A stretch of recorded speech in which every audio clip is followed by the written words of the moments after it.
साल 2018 में आई एक साउथ इंडियन मूवी के बाद लोगों की जुबान पे सिर्फ एक ही बात थी कि मार्केट में एक नया सुपर हीरो आया है। उस मूवी का नाम था केजीएफ चैप्टर 1 और हीरो यश, जिनका असली नाम है नितिन कुमार गौड़ा।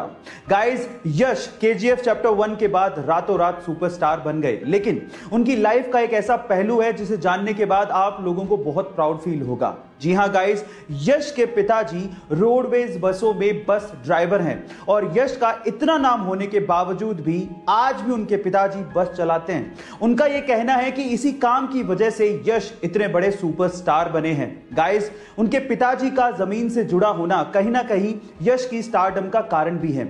आपको यह फैक्ट जान के कैसा लगा चैट सेक्शन में जरूर लिखिएगा। आप लोगों ने फास्ट एंड फ्यूरियस तो जरूर देखी होगी।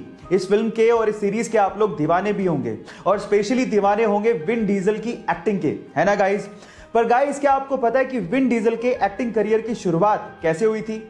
इसकी भी बहुत एक इंटरेस्टिंग स्टोरी है। चलिए मैं आपको बताता हूं। एक्चुअली जब वो 7 साल के थे तो वो किसी थिएटर में अपने दोस्त के साथ तोड़फोड़ करने के लिए पहुंचे थे, लेकिन बजाय पुलिस को कॉल करने के आर्टिस्ट डायरेक्टर ने उन्हें स्क्रिप्ट थमा दी और उन्हें अपकमिंग शो के लिए रोल का ऑफर कर दिया और इस तरह से उनके एक्टिंग करियर की शुरुआत हुई। है ना इंटरेस्टिंग फैक्ट। गाइस, आज मैं आपको फिर से एक सच्ची घटना बताता हूं। एक बार एक बॉस ने अपने ड्राइवर को देखकर पूछा कि क्या बात है, आज बहुत खुश लग रहे हो, कुछ खास दिन है क्या?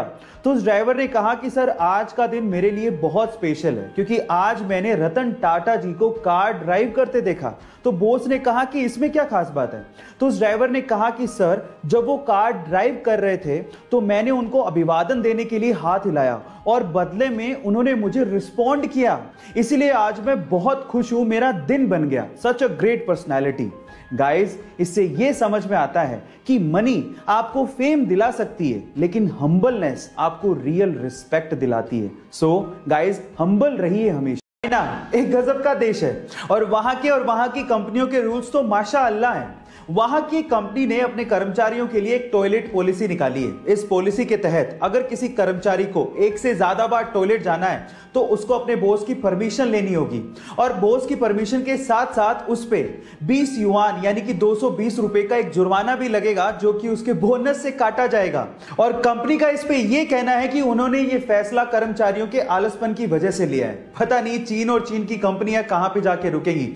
एलोन मस्क, जो कि रिसेंटली ही अमीर लोगों की सूची में नंबर 1 पर आ गए थे, उसकी वजह आप जानते हैं? उसकी वजह है टेस्ला कंपनी और उसके बढ़ते हुए शेयर प्राइसेस। लेकिन क्या आपको पता है कि एलोन मस्क ने एक बार ट्वीट करते हुए लिखा था कि जब टेस्ला कंपनी के बुरे दिन चल रहे थे तब एलोन चाहते थे कि एप्पल कंपनी टेस्ला को एक्वायर कर ले, लेकिन एप्पल कंपनी के सीईओ टिम कुक ने एलोन मस्क से मिलने तक से मना कर दिया था और आज टेस्ला कंपनी दुनिया की मोस्ट वैल्यूएबल कार कंपनी है, जिसकी वजह से एलोन मस्क दुनिया के सबसे अमीर लोगों की सूची में इतने ऊपर पहुंच गए हैं। गाइस, समय का पहिया है, एक बार जरूर घूमता है, यह सबको ध्यान रखना चाहिए।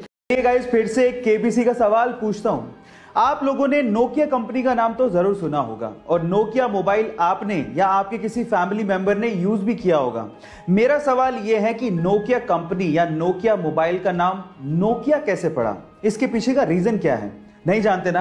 तो चलिए मैं आपको बताता हूं। इसके पीछे का रीजन यह है कि नोकिया फिनलैंड का एक शहर है और यह वही शहर है जहां पर नोकिया के मोबाइल बनाए जाते हैं। इनफैक्ट नोकिया शहर की वजह से नोकिया कंपनी या नोकिया मोबाइल का नाम नोकिया पड़ा। है ना अमेजिंग फैक्ट? गाइस, ऐसे अमेजिंग फैक्ट्स के लिए यूट्यूब पे हमारे चैनल को सब्सक्राइब कर लीजिए और अगर आप इंस्टाग्राम पे देख रहे हैं तो मुझे फॉलो करना मत भूलिएगा। मिलते हैं अगली वीडियो में।